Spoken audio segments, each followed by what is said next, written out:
Hey everybody, Jacqueline here, coming to you with Dance Outside the Box, and today's topic is proprioception. So what is that?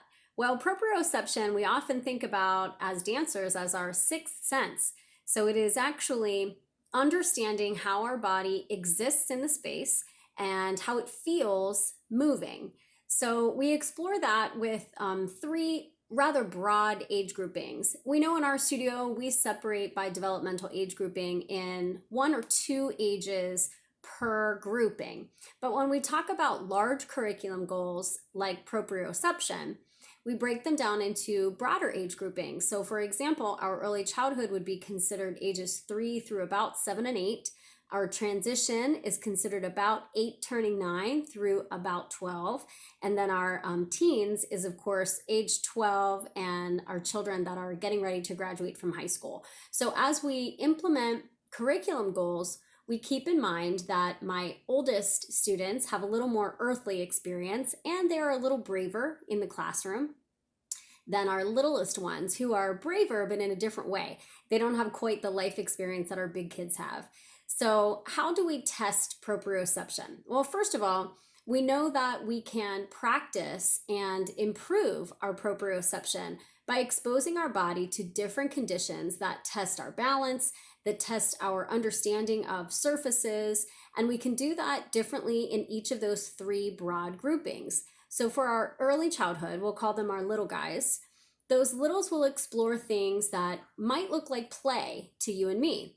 So we talk about different energy and effort. We talk about moving slowly. We talk about moving quickly and with strong arms and stomping feet. And what that does is send nerve signals from our skin to our muscles, our tendons, our ligaments into our brain to let us understand how our body is responding to those conditions. We also talk about different developmental benchmarks where we experience bilateral and unilateral movement. And of course, that looks different in the different age groupings. But when we're little, we start to understand that standing on one foot, standing with 2 feet with our heels close together but our toes open wide, first position, all of those create sensations in our body. And you will notice when we are in our little guys classes, we typically do not use the ballet bars.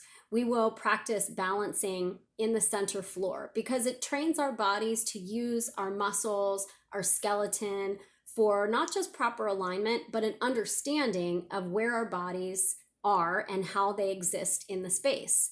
When we get into our transition age groups, this is where you'll start to see the use of resistance, and we explore different movement and music dynamics. So in one phrase, they might experience lightness, they might experience resilience, they might experience strength.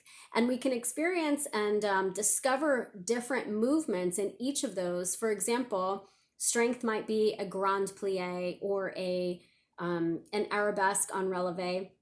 Lightness might be a soutenu turn. Resilience might be a modern big sweep and release. There's lots of different movement vocabulary that allow us to play and practice so that our body's responses become second nature. And in our big kids classes, we can play around with proprioception, balancing. You'll see even greater use of resistance, but you'll also see an increased use of multiple surfaces on the floor in balanced positions. So we might explore the use of balancing on one leg with the opposing leg in a working, balanced, active position. That would look much different in a little kids class. So for example, in our early childhood, we might explore parallel passe. So standing on our left leg, we place our right knee bent with our big toe of the right foot connecting to the left knee. So using particular cues that our teachers are really very skilled at, we will tell them to push down into the earth and experience your spine getting longer and taller and taller and taller. We close our rib cage in tight and we connect our big toe to our knee. Place your arms in first position and pull that neck long like a beautiful swan.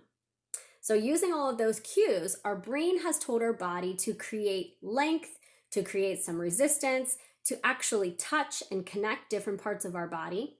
When we get into the transition age group, some of those typical cues might go away, but we will also ask them to rise in releve, changing their balance. We might ask them to turn in space. And that's another fun thing that we can explore in our transition age groups pretty regularly. For example, we might have the kids stand center floor and practice spotting, which we know as dancers is how we whip our head and eyes around in a turn, whether it is a traveling turn like a chaîné or a piqué turn, or a center floor pirouette turn. And of course, there's multiple shapes and balance that we can explore through pirouette turn. So we will often have them stand in one spot where they have a clear view of themselves, their eyes in the mirror. And I will sometimes say we're going to use that mirror to find your eyes, find your reflection, and spot your turn once around. Then, after we have gotten comfortable with that, we might move to a different spot where we are now facing the wall, and we'll find an identifying place where we can spot and return to that same spot on the wall. And it's interesting that your body will react very differently based on simply what it sees. So we will strengthen the skill, we strengthen our balance, we strengthen the awareness and how we have to engage certain muscle groups and align parts of our spine and skeleton to achieve multiple revolutions in a pirouette turn. So there's really great exercises. It's cool that we get to train our brains as well as our bodies, and we do it all with a smile on our face, having a great time.